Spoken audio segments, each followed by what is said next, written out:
જય ભીમ, જય પાલનપીર। મારું નામ અનિલ સોલંકી।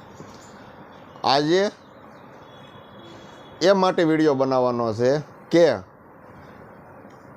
8 દિવસથી એક ધારો મીડિયાની અંદર વસંતભાઈના વિડીયો હું જોઉં છું અને વસંતભાઈના વિડીયાની અંદર એક વિવાદ હાલી રહ્યો છે અને એ વિવાદ છે મેળો કોણ કરે, બહારથી આવેલા કરે કે ગામ લોકો કરે, એવો વિવાદ હાલે છે ને ત્યાંના જે સ્થાનિક લોકો એમ કહે છે કે અમે મેળો કરવી, બહારથી આવેલા વ્યક્તિઓ મેળો કરે તો અમારી વેલ્યુ શું?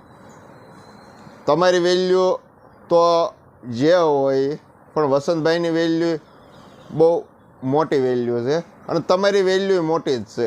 પણ મને સાંભળે, મારી ઉંમર આજે કાલે મારી 31 વર્ષ પૂરા થાય છે અને હું 32મા વર્ષમાં બેહું છું અને મારી ઉંમરની અંદર હું 3 થી 4 વખત ત્યાં હડમત્યા, જે મોરબીનું વાંકાનેર પાસે આવેલું હડમત્યા, હું ત્યાં 3 થી 4 વખત આવેલો આ મેળાની અંદર। અને એ મેળાની અંદર આયોજન એવા હતા ને કે આપણને એમ થાય કે આવું આયોજન કરતું કોણ હશે। પણ ત્યારે તો અમારી નાની ઉંમર એટલે અમે અવાજ તો ન ઉઠાવીએ કે, પણ હવે અમે અવાજ ઉઠાવતા થઈ ગયા છે। એટલે જે સ્થાનિક લોકો ત્યાં જે આયોજન કરતા હતા એ ખૂબ સરસ જ કહેવાય, પણ તમારું જે આયોજન હતું ને એ કેવું હતું? બેનો દીકરીઓ ખુલ્લે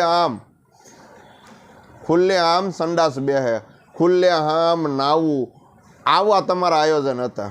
નહીં કોઈ બેનો દીકરીઓની સેફટી કે નહીં કોઈ બેનો દીકરીઓને કોઈ આમ સારી જગ્યાએ બાથરૂમની વ્યવસ્થા કે નહીં નાહવાની વ્યવસ્થા કે નહીં સૂવાની વ્યવસ્થા કે નહીં રહેવાની વ્યવસ્થા, એવું આયોજન નહીં। અને કેવી વ્યવસ્થા?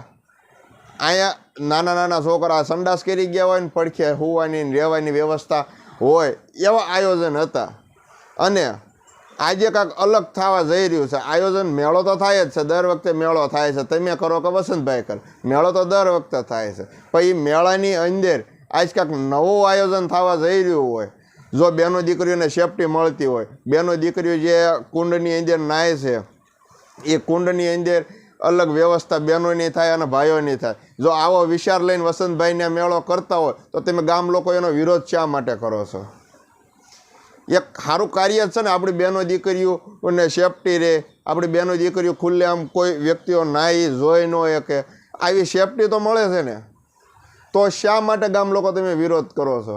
વસંતભાઈને ચોખ્ખું કહે છે, હું પૈસા રળવા તો આવતો નથી, મારે કાંઈ પૈસા તો રળવા નથી, અહીંયા જે પૈસો આવે એ મારા અહીંયા વિકાસમાં ઉપયોગ કરવો છે।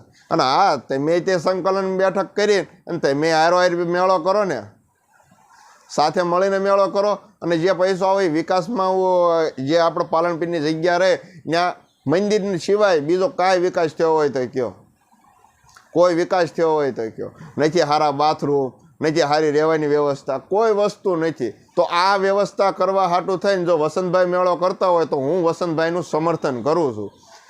અને આ મેળો થાય પણ વાદ વિવાદ વિના કરો તો યોગ્ય છે, કેમ કે આ સમાજનો મેળો છે અને સમાજનો મેળો ગમે સમાજ કરી શકે, એમાં કોઈ એવું નથી કે ખાલી ગામ લોકો જ કરીએ, સમાજના આપણી જ સમાજના બીજા ગામથી આવેલા વ્યક્તિઓ આ મેળો કરી શકે।